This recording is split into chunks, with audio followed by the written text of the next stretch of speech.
Queen of Flannel here. Welcome back to the channel and welcome to Watercolor Wednesday.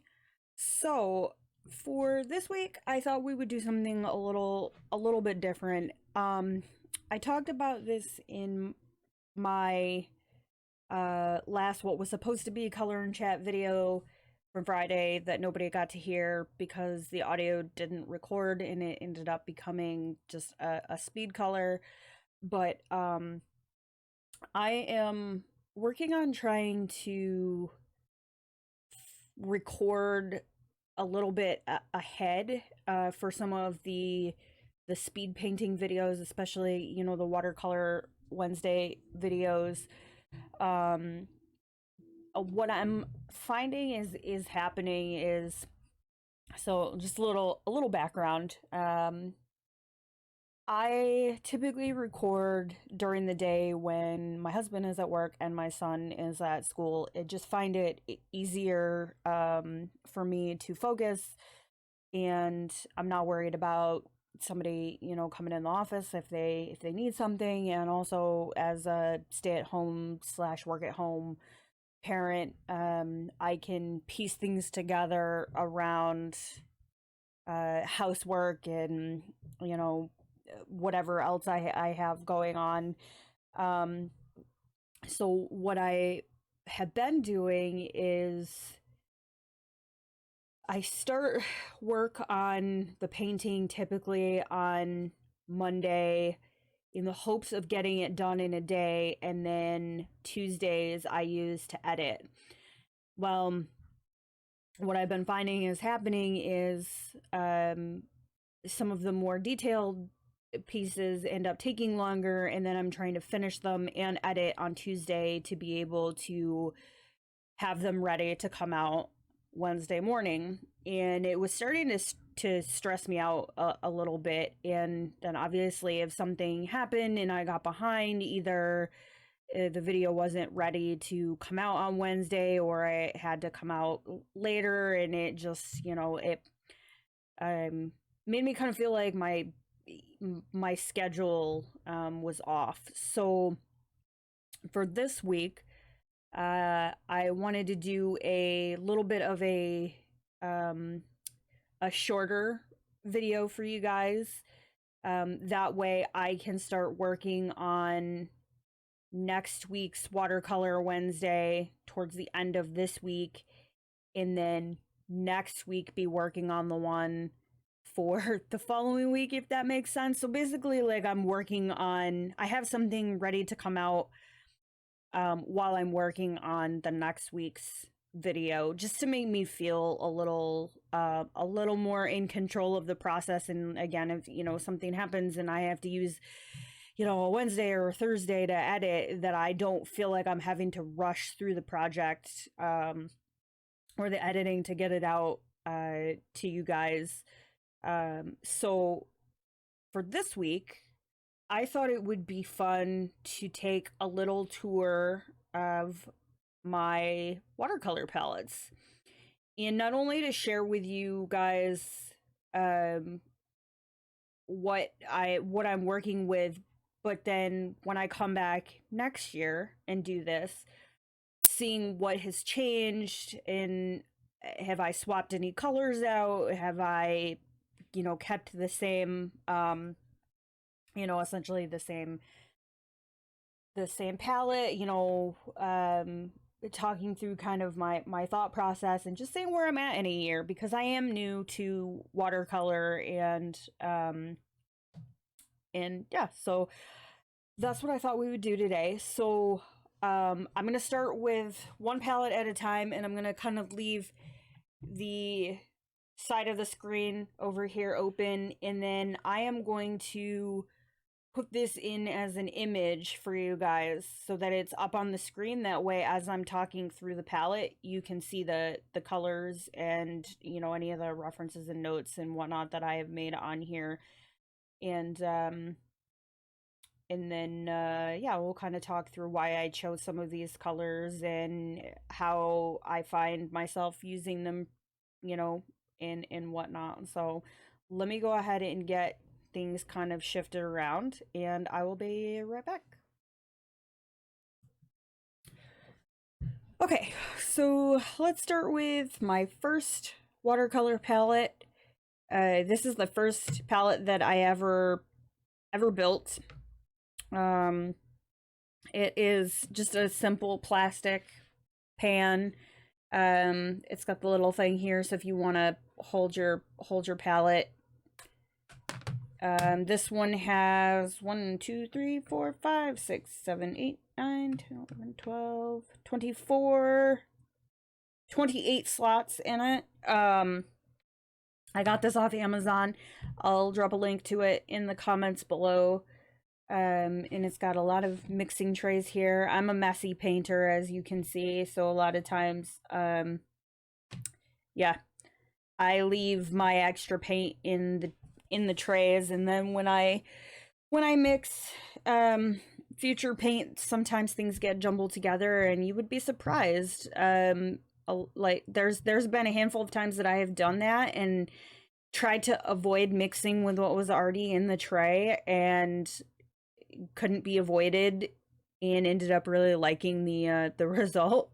So all right, so let us start with this side over here. We'll work our way down over across the bottom and up to the top, and then we'll do the second palette. So this is kind of a mishmash of brands. I've got some Windsor and I can never say Windsor and Newton Cotman paints in here, which are student grade paint. I've also got some Daniel Smith professional watercolors, and I believe there's 1 or 2 Grimbachers in here. But so my first color up here is this Alizarin Crimson Hue, Windsor and Newton Cotman paint. I actually looked this up because I wasn't sure if there was any significance to hue in the name of the paint. And from what I found, that basically just means that this paint has been made with a substitute pigment. So as close as they could get to Alizarin Crimson Hue.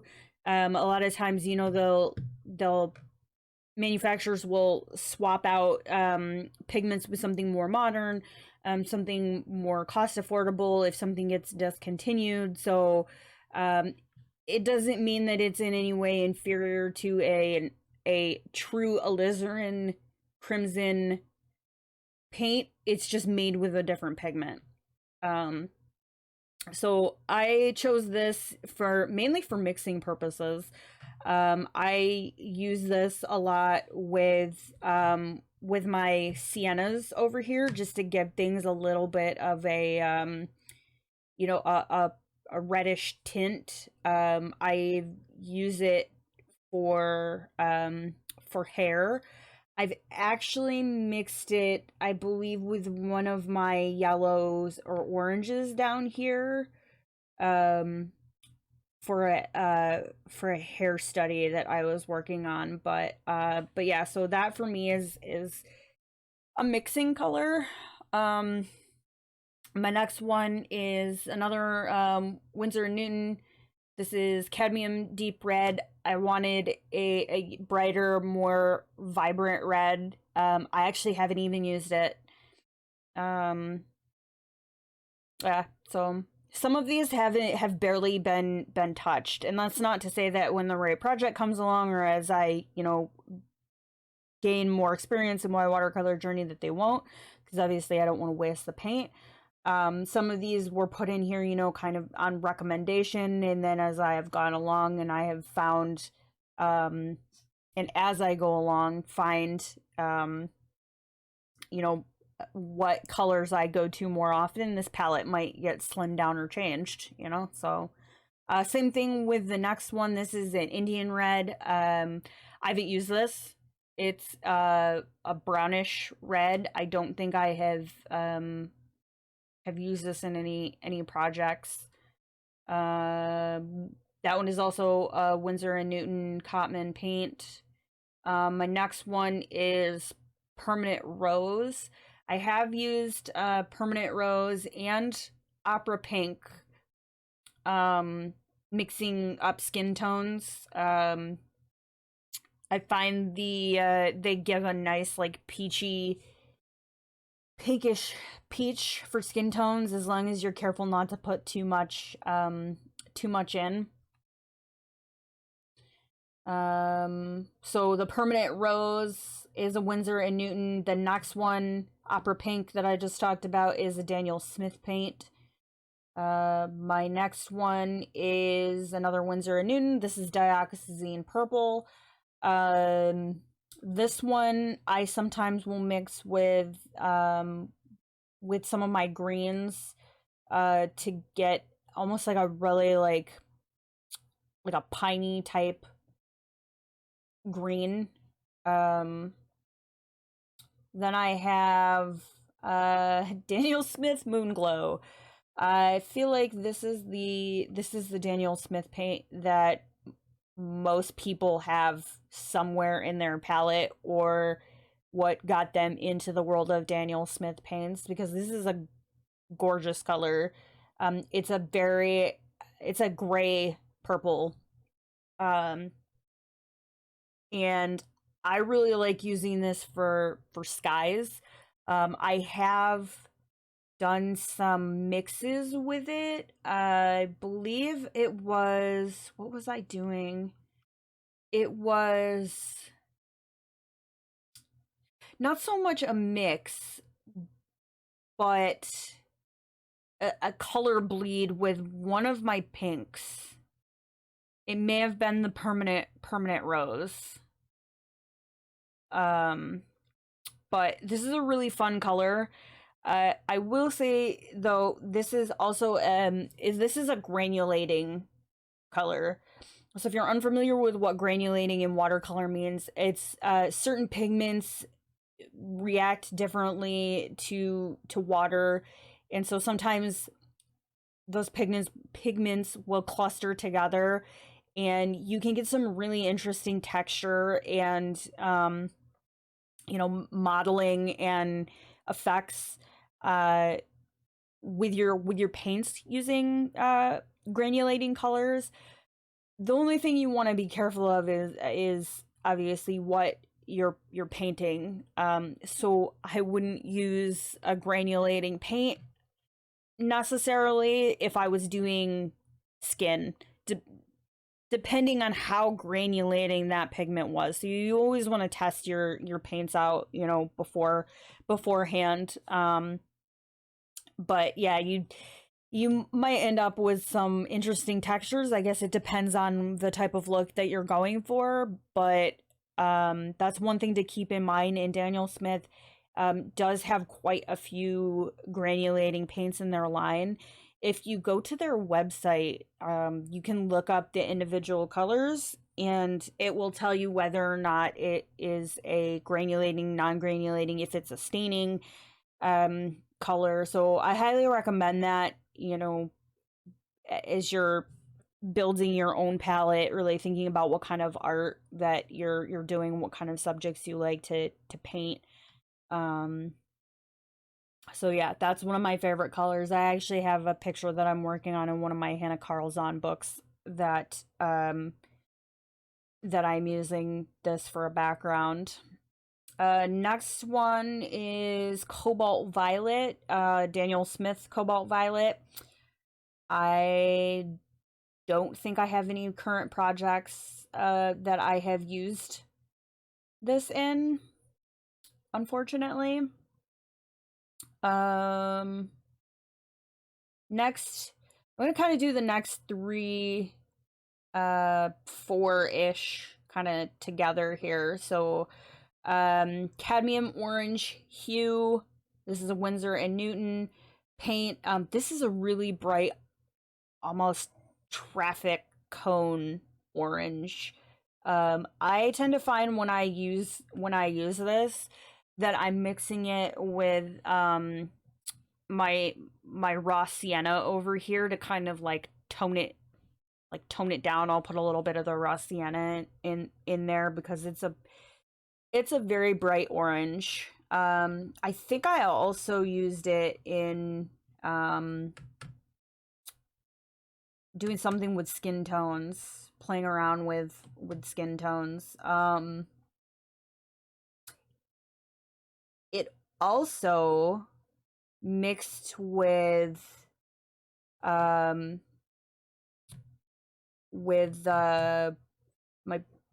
I think it was my Bur Umber and a little bit of this Alizarin Crimson Hue.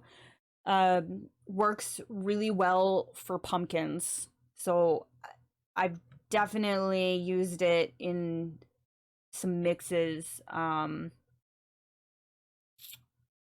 this season, coloring a bunch of pumpkins. So next color I have here, this is New Gamboge. This is a Daniel Smith color.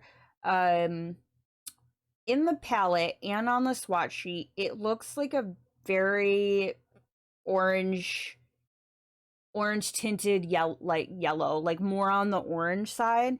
You can really wash this color out and get more of the yellow to it if you need a really light wash. So I've found the more water that I add to this, the more dilute my mixture is, the more the yellow side of this paint comes out.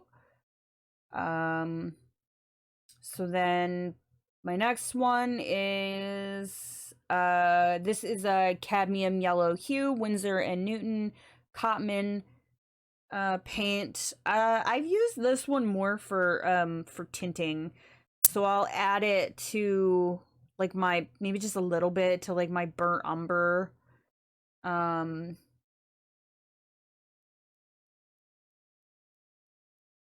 Yeah, so I do a lot of color mixing, and apparently I'm really bad at writing, like actually like writing down what I mix in my little booklet. I just kind of get into a zone and roll with it. So next one is Lemon Yellow Hue. I use this more for tinting. If I want more of a yellowy green, I'll use a little bit of the Lemon Yellow Hue with my greens over here. I don't think I have, yeah, you can see some of the green in it from mixing back and forth. I don't think I've ever used this on its own.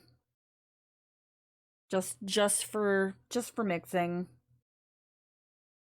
Okay, so let's go across the bottom here. So I've got Payne's Gray, Windsor and Newton Cotman student paint. I don't use this very much. I think I've tinted a couple of my a couple mixes of some of my siennas and my Bur Umber, but other than that, I don't find myself using a lot of gray. And then the charcoal gray, this was the Grumbacher, and it fell out of the palette, and I never replaced it because I wasn't using it. And so I don't think I would put it back. Next over here, I've got Lamp Black, Windsor and Newton Cotman. I do use black a bit more than I anticipated that I would. I will sometimes mix it with my umbers and my siennas just to darken them up, just the tiniest little bit if I want to you know, tone something down, or just, you know, I will do that when I'm mixing up colors for hair. Just a tiny little bit, not a whole lot. And then into my, this is a Bur Umber down here. I use this quite a bit for hair. I will mix back and forth with, you know, some of my, my reds, just to, you know, add a little bit to it. Same thing with some of my oranges down here for some autumn colors, just to give some variation. I find it especially works well, you know, for shadow colors. So like I'll start out with with like a light wash of Bur Umber and maybe a little bit of my Cadmium Orange Hue. And then as I'm building up my layers, I may add just a tiny little bit of the lamp black in there to darken things up, but still keep the tone from my Bur Umber and my orange. And so you kind of see that I've done some mixing with the lamp black in here. Then I've got my burnt sienna, which is a Windsor and Newton, my raw sienna, and my yellow ochre. I use these quite a bit. My siennas. I'll talk a little bit more about. I made some changes with this in my next palette. But because I wasn't sure whether or not I wanted the burnt or the raw, I put both of them in here, except for I don't think I had a raw umber when I made this palette. Yellow ochre I probably should use more of, especially this time of the year. I don't know if I have this in my Daniel Smith palette, which I'll show you guys next, and I've been using that one quite a bit more than this palette. But yeah, I've got yellow ochre, and then let's see, moving up into the greens, I've got Hooker's Green Light, which I have mixed over here with a little bit of the lamp black. Is nice for leaves. So sometimes, again, what I will do is I'll start out with my Hooker's Green Light, which is the tiniest touch of the lamp black light wash, and then as I'm building up for shadows, I still want that green tone, so I'll add a little bit more black until I get it to almost this like pine color. And then I've got Sap Green. This is Daniel Smith. I actually use this quite a bit. Perylene Green is my next one, also Daniel Smith. This one I don't think I've used maybe more than once. But it is a very, I'm gonna call it a gray green, is how it looks to me, and I guess I've found that I can make a color similar to that by mixing you know, my Hooker's Green with my lamp black. I get a little bit closer to that Perylene green. My next color is another Daniel Smith. This is Amazonite Genuine. This color is gorgeous. It's a very like aqua. I put it with the greens because I feel like it leans more towards the green, but you can add a little bit of blue to it, which I was actually working on you know, and at like an actual painting in my sketchbook, and I was using that and trying to see like what I could tint it with and what different colors I could make with it. This would be really good for oceans, good ocean color.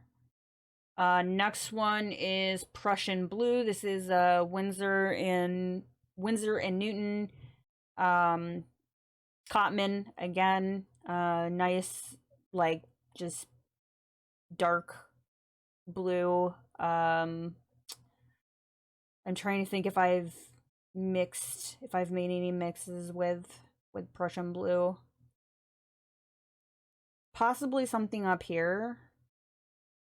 Maybe the Prussian Blue, and there's some turquoise in here. Either turquoise or cerulean blue. I can't remember. But just a real nice, like, basic blue. Next is Ultramarine. This is a blue. A purpley blue. Then I have Cerulean Blue Hue, Windsor and Newton, and turquoise, Windsor and Newton. both Cotman, and if I had it to do over again, one of these would probably come out of this palette, because looking at my swatch sheet, they're very similar in color. A little closer, I think, than I need, and I could probably find something to substitute it out for. So this was my first palette.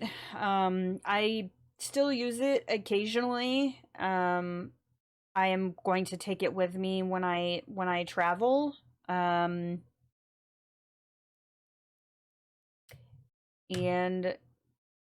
I definitely see some of the colors that moved over into the next palette.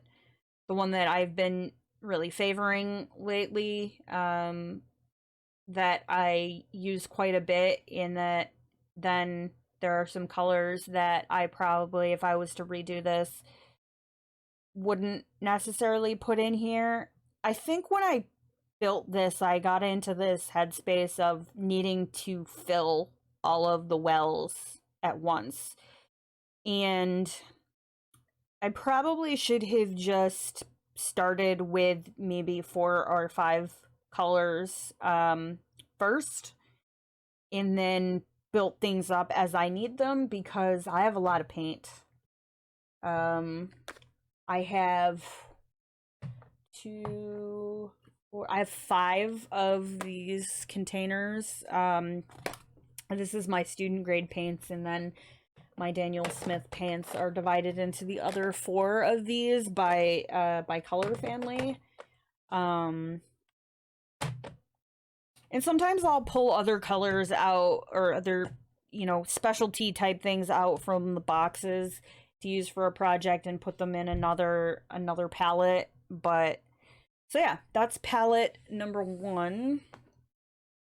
So let's bring in palette number 2. So this one is a little bit smaller of a palette, and again, I will put the my swatch card up so you guys can actually see the colors as we go through this. So this one is, this one has 20. This is a 20 well plastic palette. And not all of them. I have one that's not full, because I'm trying to decide what to put here. But I actually like this smaller palette better. And I find that I am using more of the colors in here, almost like, because there were less, I really had to think about what I was going to to put in here to use, because there's less wells in here. So this palette is all Daniel Smith paints. So we'll do the same thing that we did for the last one.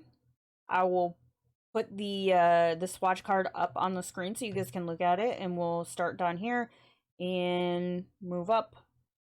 And I was a little bit more decisive with this one about where I put things, and trying to think about what I was what I mix a lot of, and that kind of played into how I laid this out. So this is Alizarin Crimson, and this one is definitely darker than the Alizarin Crimson Hue Windsor and Newton that's in the other palette set. I wanted a red. I liked the Alizarin Crimson Hue from the other one, and when I got the Daniel Smith dot card, I was messing around, and trying to see if I could find a nice red. I highly recommend, if you're really interested in you know, I'll segue back. If you're interested in watercolor and possibly branching out into Daniel Smith, and you want to try it first, get the dot card. It's on Blick and Amazon for $22 to $24, and it's got, I want to say it has 238 of the current colors on it, and you can actually use the dots and paint some small pictures with them. Like, a tiny dollop of these paints goes a long way. So, you know, get the dot card, play around, see what colors you like before you just go out and spend a whole bunch of money buying a tube of paint on a hope that you might like it. Don't be like me. But yeah, so I got the Alizarin Crimson after I got the dot card, and I use it quite frequently.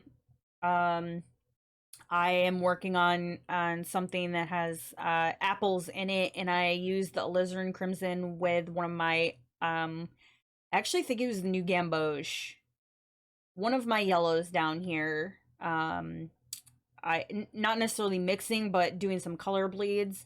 There's definitely some Alizarin Crimson up in here, and some of my umbers up in here. So that one definitely gets used quite a bit. Next one is Perylene Red. I actually think I kind of was mixing this with some of the orange. It's a lighter red. It might end up getting swapped out for something else down the road. I don't use it a whole lot, but you know, it's a new palette, so we'll see what happens. Next is my permanent orange.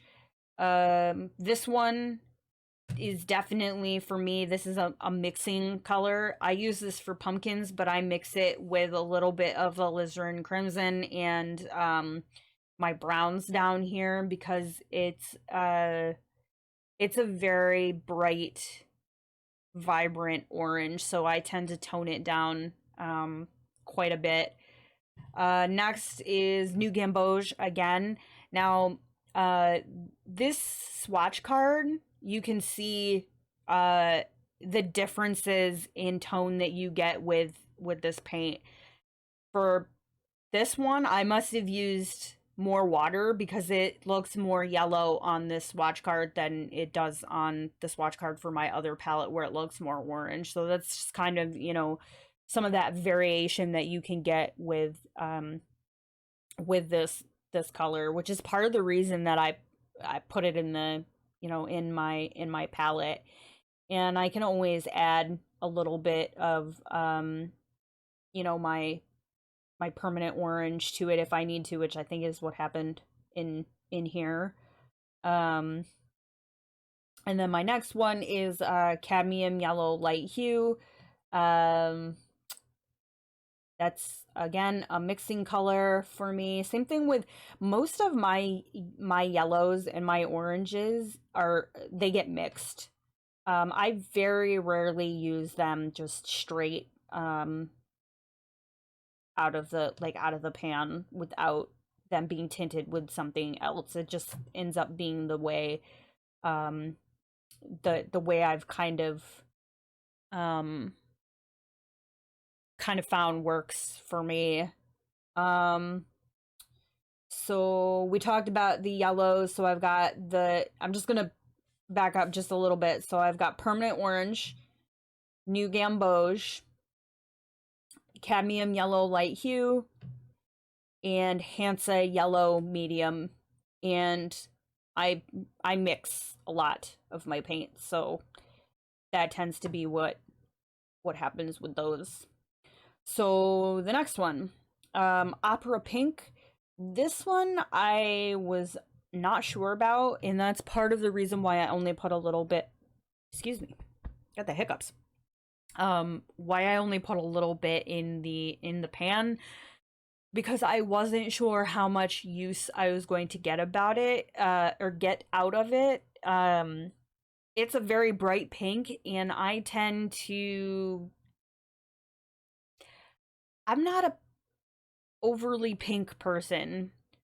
So I put it in here kind of, trying to see what I could mix with it that would make it useful for me. And I actually found, which I'll talk a little bit more about when I get over to the purples. I was working on something that had grapes in it. And so obviously, grapes aren't just straight purple. It's a whole bunch of different shades and different tones of purple, some blues.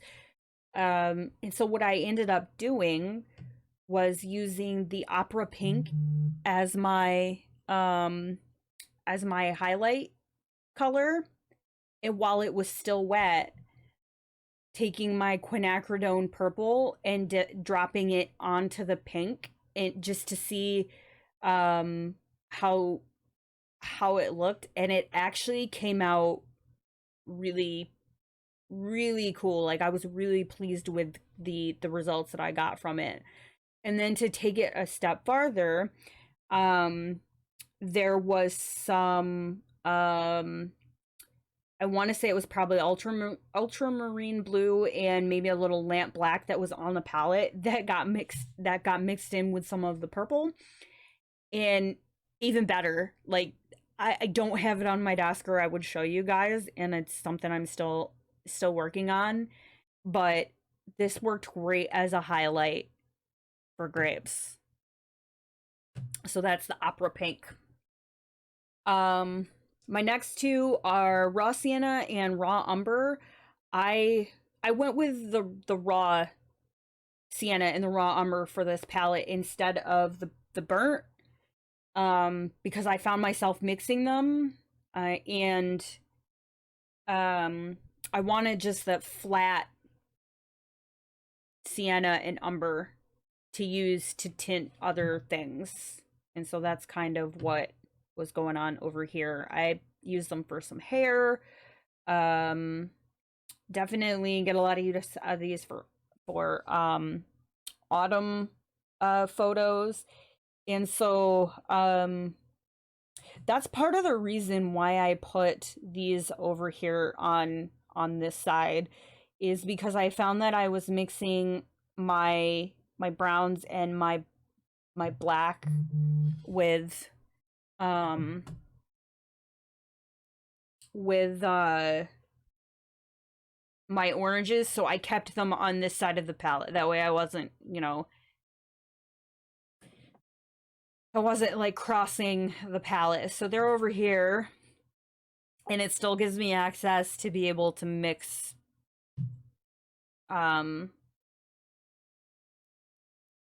with, my greens and whatnot if I need to. But I just felt like this was a little bit closer, and I mix these a lot. That's why I put them there. So my last one on this side is Lunar Black. So I put this in here because I wanted a black in my palette, because I do use it on a pretty regular basis.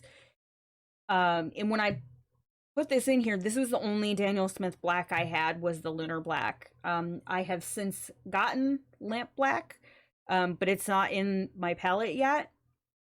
And I'm debating putting the Lamp Black in this empty spot. So Lunar Black is a granulating color, which again means we're going to get that kind of like mottled, textured effect with that color. So depending on what I'm doing, I might not necessarily want that kind of texture. It hasn't been an issue for me right now, because I actually really like the way granulated sky looks. And a lot of the stuff that I've been doing I like the way it looks. So I'm not sure what I'm gonna do with this. For now, Lunar Black is gonna stay in my palette. And I can always pull out the other one if I want to use the lamp black that's in my other palette to tint something if I don't want it granulated. So my next one, green gold.